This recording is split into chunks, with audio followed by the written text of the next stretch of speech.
these.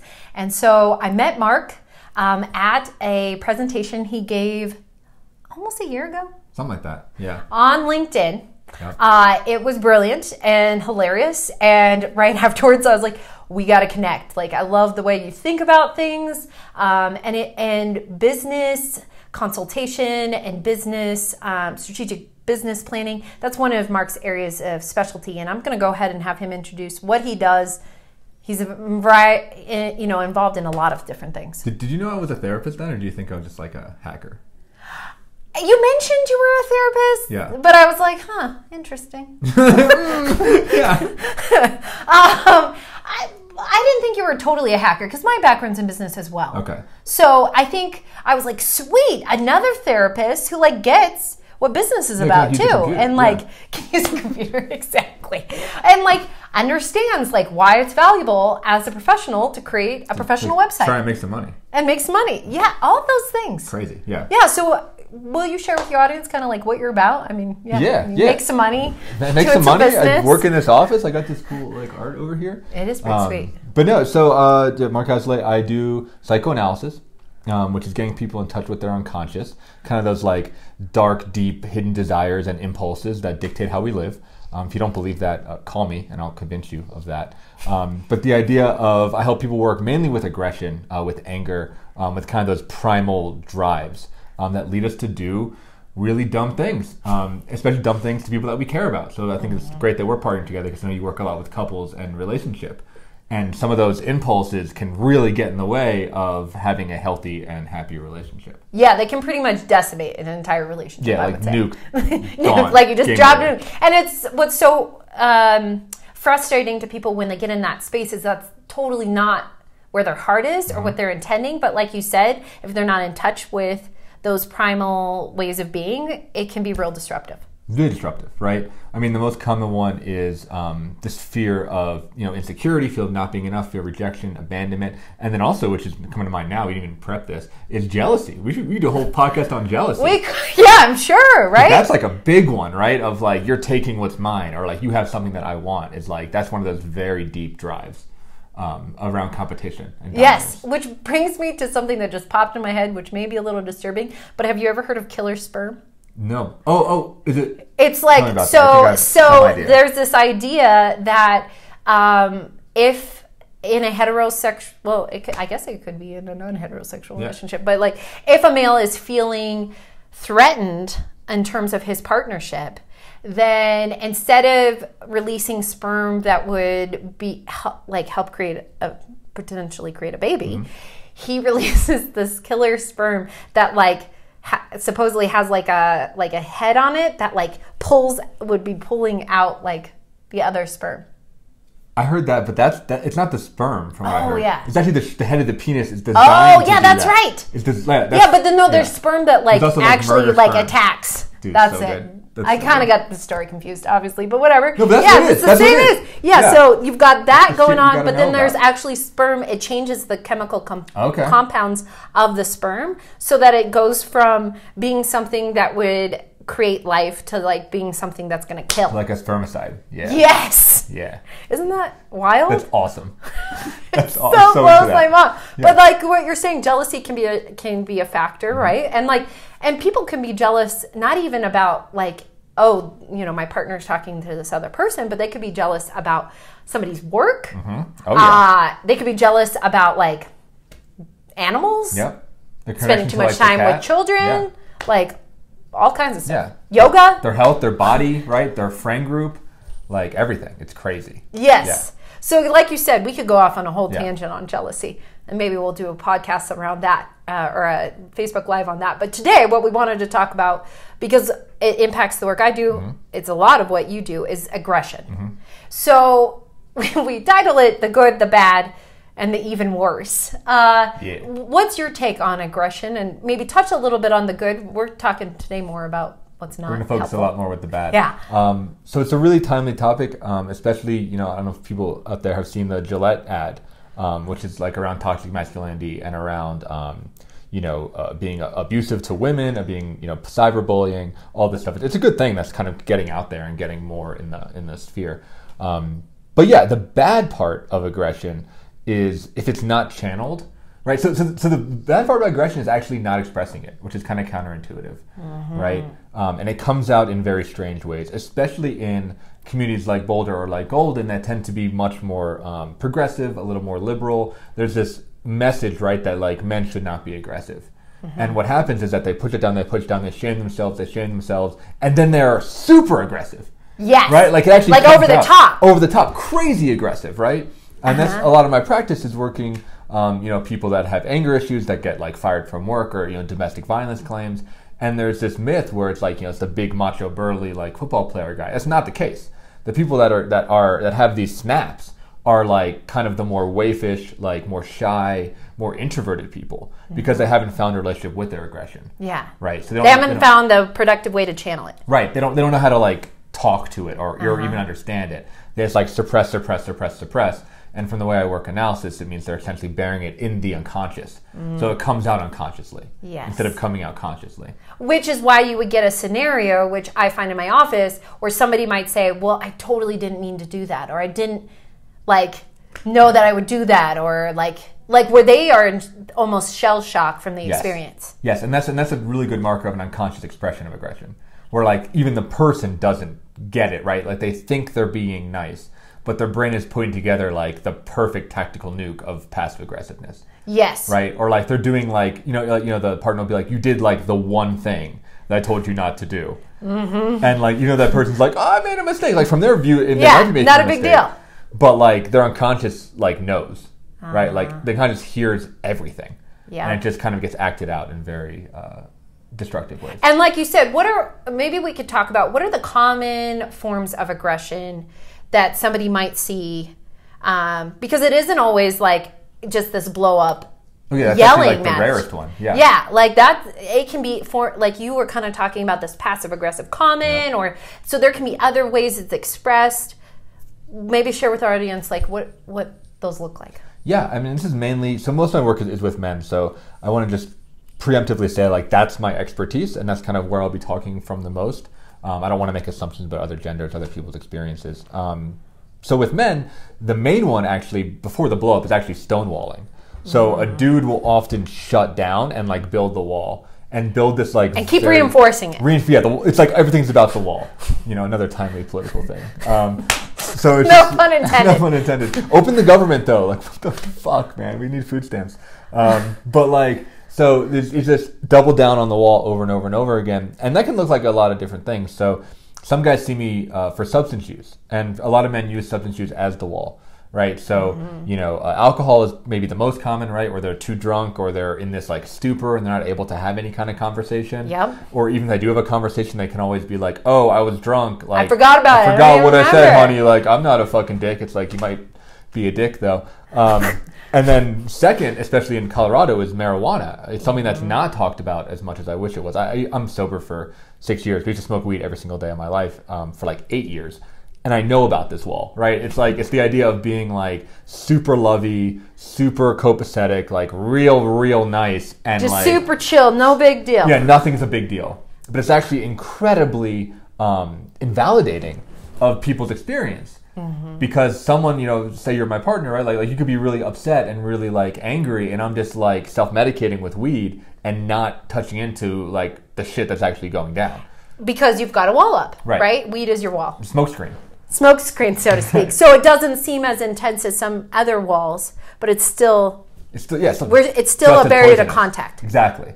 Yeah, it's still just as like super toxic. So stonewall is definitely number one. Number two is probably like the blow up, right? Where it's like just a big rage explosion. And then oftentimes if the person does tend to be narcissistic or be on the abusive tendency, they'll then minimize that afterwards of just be like blame on external factors or try to make it not a big deal. Or blame it on the other person. Yeah. Like, well, you said this thing or... You made me so mad. Yeah. And like I told this young child that I used to work with, no one can make you feel anything. Yeah. You make yourself feel all kinds of stuff. And that doesn't mean that you consciously are making yourself feel those things, right? That's a different part of our brain outside of the conscious thought. But it's still your system that's producing that. Yeah, it's the reaction to the trigger. Exactly. Right, which is conditioned, and that's often unconscious. So we got that, and then the next one, which is, I think, typically more common in feminine identifying people, but passive aggressiveness, right? Mm-hmm. Which can come out as snide comments, or I think with men more regularly, it comes out as like what I call selective neglect, right? Of like, you know, I have my list of errands and I'm just not going to do the one that my partner cares about, right? Like I'm going to work around the house and do all like the lawn shit that I like or whatever, but like I'm just not going to take out the trash. Done. Right? Like it's like neglecting things very strategically to create distrust, right? And this thing about this is what I'm associating to now. There's this, I don't know what else to call it. It's a baby strategy. So there's a baby strategy, and I say that actually it's like a very young, in analysis it's called a very primitive strategy. Okay. Which is what babies do. Just old school. You know, it's real old school. It's old school. It's baby shit. So what babies do, babies are like really good at this. Babies are good at inducing feelings in their caregiver. Yeah. Right? So like when a baby is uncomfortable, what it's literally doing is it's going to try and do things like scream or cry or throw shit to make you, the mother, feel uncomfortable. To do something for them. Do something for them, and to join them in that feeling. To be like, look how much your life sucks. My life also sucks like that. Like let's get out of it. Both our lives suck. Right. So a lot of people, and again, I'll talk for men, but this is true for people that haven't done any kind of psychological work. They still do the baby shit. Right. So like the way that they're arguing, or that they're fighting, or that they're expressing their aggression, their goal isn't actually to seek resolution. No. Their goal is to bring their partner into that pain state, actually to join with them. Right? The idea of like misery loves company. Yeah. Right? Or when people are saying things to hurt, it's not, I mean, sadism is real, and that's a whole other topic. It's not so much sadistic, it's more like comes from a place of loneliness and a place of like, I feel bad, I want you to feel bad. And then there's this weird kind of unconscious joining of like, we both feel bad together. Yes. But turns out that sucks, because it doesn't actually resolve anything. And everyone's just feeling bad. Yeah. It just feels like shit. It just feels like shit. It's what you're saying.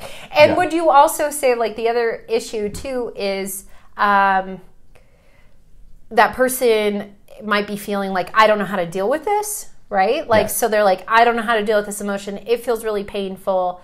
So there's this element that you probably do in your work with helping people when they're experiencing an emotion, particularly some of those emotions that we consider bad emotions, but no emotions are bad, they're just emotions. We assign a value to them. But when they're feeling those more challenging emotions and they're kind of not knowing how to deal with it, you help them get better at like processing through their work, right? They get better at being able to tolerate it, right? Because one of the things you and I talked about, we've talked about at different times, it's just because there's such a value of stoicism in our culture that any sort of difficult emotion we're just not even supposed to have, which is why it gets suppressed. Yes. And then if we feel it, because we haven't been given skills on how to work through it, we're like, if I feel this way, it's almost as if I might die. Like, I don't know that I can even handle the pain of what I'm feeling. Right, because it's like outside the window of tolerance. It's yes. just like too much. And the window of tolerance for a lot of people is way small. And what do you find with men? Like, where's their window of tolerance in general? Yeah, so men, like, the rule of thumb is that we can only have a couple emotions, which is happy, angry, and horny. That's like all we can feel. And then we offload all of that onto women. All the other emotions, right? And there's a lot of them. There's a shit ton of them. There's like a lot of them, you know? And we're like, we don't like choose not to feel those because, you know, they make us feel, you know, we judge them as being weak or being too vulnerable. Or being feminine. Yeah, being feminine. Certain emotions are assigned to the female 100%. There's a lot of like energy. misogyny that comes up with this, right? Yeah. So yeah, being too feminine. But really, and I think a lot of men, you know, if you're a dude out there, see, this is you. I think a lot of men like need to do the work of actually doing what you said and coming to the bare honesty, right? Step number 1 in AA, right? Admitting that like, it's not that these make me weak, it's that I actually don't know how to deal with them. Like, yes. I actually am unskilled at this emotion. And that's taking 100% personal responsibility for the emotions rather than some weird external storyline, right? Being like, I mean, even me to this day, and I'm a therapist and I've been in therapy for 10 years. I suck at grief. Like, I'm real bad at dealing with grief. You know, I've done a lot of work to be better with anger, but I come to the realization that like when shit gets sad, I need to like actively watch myself because for me, I can, you know, make it into a joke, or I can get angry, or I can do, you know, fall into shame sometimes if it's really bad. I can try and like jump away from that grief instead of go to a different emotion. Yeah, go to a different emotion, like hard gear shift, right? Rather than staying with the grief, which is appropriate. So what I do as an analyst is, I think it's a little different from how you work. I don't really provide like coping strategies or like skills or anything. What I'm doing is I'm modeling a different way of being. So I'm doing what's called an emotional join, where I'm connecting with the emotion, I'm acting, I'm performing the emotion to join with them. Gotcha. Into that low point, and then I model like one step of like rationality above that. You know, so Ryan Kennedy from Noeticus has this great quote, which I love, which has always kind of stuck with me, where he says, you know, what our job is as therapists is we're renting out our nervous system, right? And our job is to be a little bit more regulated than our client, right? Because they're just going to come at you with all kinds of things. I think that's true in a relationship too, where it's like, if both people are dysregulated, that's when it can become, you know, toxic at the best case. In the worst case, just straight up abusive, right? But one partner needs to keep a little bit more regulated and just kind of keep that like rationality, right? And that means sometimes like not caring as much, right? Detaching with love. Right, exactly. Just to be there for the other person, right? Like there needs to be a holder and then a held, right? The holder can't be as vulnerable or as stimulated as the held. And those switch, right? They're not gender specific, like they can switch. So yeah, I think that's really important. It's about modeling. It's about modeling like, okay, we can work through this, we can be rational, we can be strategic, we're coming from a place of love, from compassion, from honesty, and we can work, this is a problem to be solved. Right? I'm going to validate your emotions, and we're going to execute on a solution.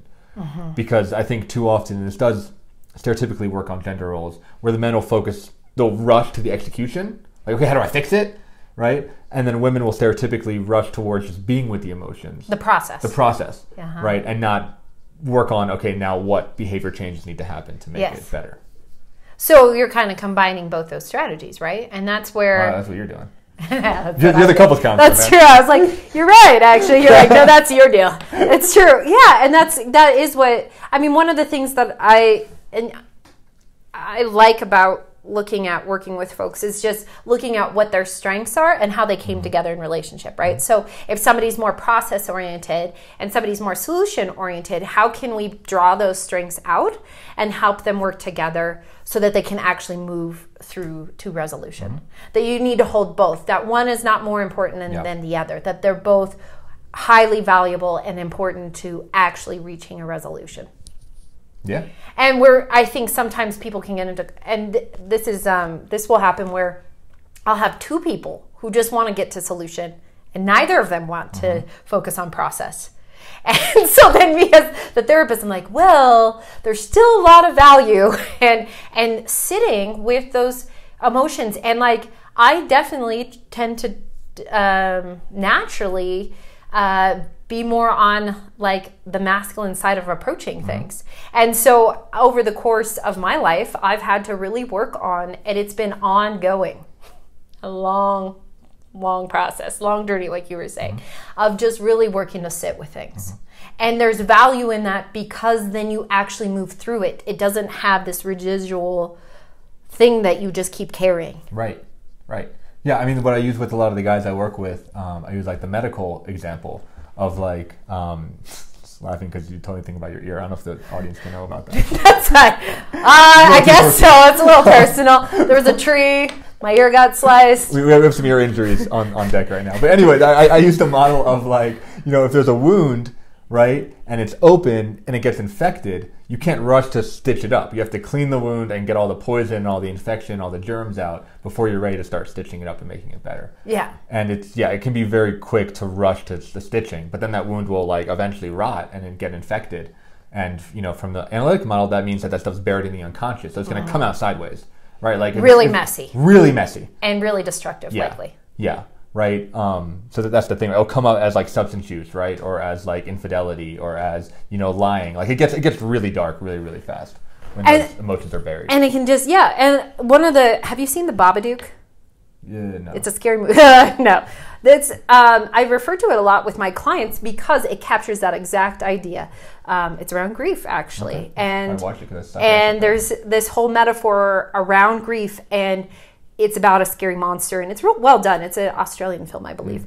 But the very nature of not attending to the grief is what gives power to the monster. Yeah. Buy it. I mean, it's really good. It's well done. I mean, I'm not a big like I said, I don't really like scary movies, but that one's well done. And the metaphor is awesome because it really touches on what Marc's talking about is when we don't attend to the subconscious, which most of our brain is subconscious. It's somewhere around... It's like 80%. 80. I just recently heard 90. Yeah, I mean, it can crack up there. It just depends on how we look at it, and each person is different. But like the majority of your brain is subconscious. Yep. So that's why attending to it is so important. Yeah. Okay, so my last question is... Can I say a fun fact about the unconscious? So there's this researcher, if you're interested in this, there's a researcher called Jonathan Haidt, and he works out of UVA, and he studies moral psychology. He has this amazing book called The Righteous Mind, which kind of puts all of his years of study into this really easy to read book. It's phenomenal.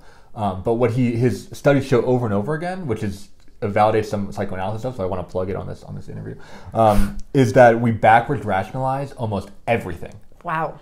Right? So analysis has this theory where the role of the ego, the role of the conscious mind, is just only to keep us sane. It's just like literally to like write down our story in a way that retains coherence so we don't become psychotic. Like that's all it's doing. Wow. It's just trying to process information in a way that is like linear. Right, where our experience is like super chaotic and like really confusing, right? Yep. So his studies show this, right, where we make decisions based on things like implicit stereotypes, things like our emotional state, things like literally how much glucose we have, like how hungry we are, like if we've exercised, there's all these factors that he's able to predict. We make snap judgments, and then right afterwards we write them into our story and create our moralities around that. And it seems rational. Yeah. Because the conscious mind is filling in. Yeah, the conscious mind is lying. It's sculpting the story. Lying, actually. Yeah, it's sculpting the story. And this happens a lot with relationships, right? Uh-huh. Like if you hear a story about a fight from both partners, it's like two different fights. Yes. It's like, what were you arguing about? And then, oftentimes, at least I'll do this. Like when I present my side of the argument, I'm like super rational. I make like a lot of sense in my head, right? Like I'm just like, and I said, that really hurts my feelings. When like in reality, I was like, fuck you, like. I didn't say any of that actually. Yeah, I didn't say any of that. That's not what I said. But the power of the unconscious is so strong that we can actually convince ourselves that story is right. The truth. Right, like because memories are really, really fuzzy. Which is why, and I'm looking at time. We'll wrap up here soon, but I have one question for you. But before I say that, it's why objective reality has no place in relationships. Mm-hmm. Right? Yeah. Like, for the most part, because of what you just talked about, right? Like, there are other things that can help a couple work through things. But if you're focusing on what is the actual truth, if we just get down to the facts, then we will know who is right. Who is right is not the point. Right, it's not the point. No. Yeah. Because it's two subjective realities trying to meet. Exactly. Yeah. So it's figuring out how do we negotiate that, mm-hmm. and like you say, what you shared, which is why individual counseling can be so helpful on so many levels, particularly in a relationship. Just saying. Just saying. Just do it. Well, that's what, so I guess my question for you was going to be, what if somebody's watching this and either A, they feel like it applies to them, what you're talking about, this aggression that just shows up in all these different ways, this wall. How would we address, what would your suggestion be was their first step? How could they, what would be a good way for them to get started? And the other part is, if somebody's listening to this and they're like, hey, this person I love deals with this issue, how would you address those two? I think, is it for men in particular? Yeah. Or just like... Men and aggression. Men and aggression. Number one thing, get them in a men's group, right? So I think for some people... I'd recommend individual, but a men's group is really strong. And some of them are run by therapists. Some of them are from your local church. Some of them are part of active communities. Yeah. Getting around other groups of men where there's an intention to talk about the real shit, right? Or to be a little bit emotional or talk about spirituality. I mean, whatever people's connections are. Yeah. Doing it with other men really, really, I've seen maybe more than women, because men, we don't get that experience that much. Yeah. Right? It really reduces, it's unique for us.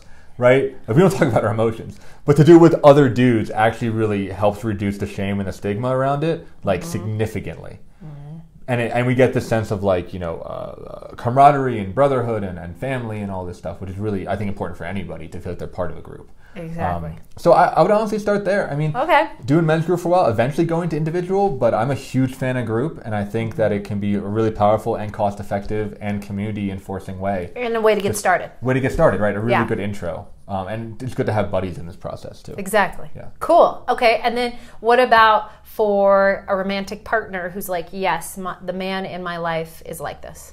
Yeah, that's a whole nother thing. So, like, for that, go to Al-Anon. No, go or ACOA. ACOA, yeah, or CODA. Mm-hmm. And I'm saying that, if you guys don't know what the acronyms, is that a lot of partners, and I get calls from a lot of partners like that, right?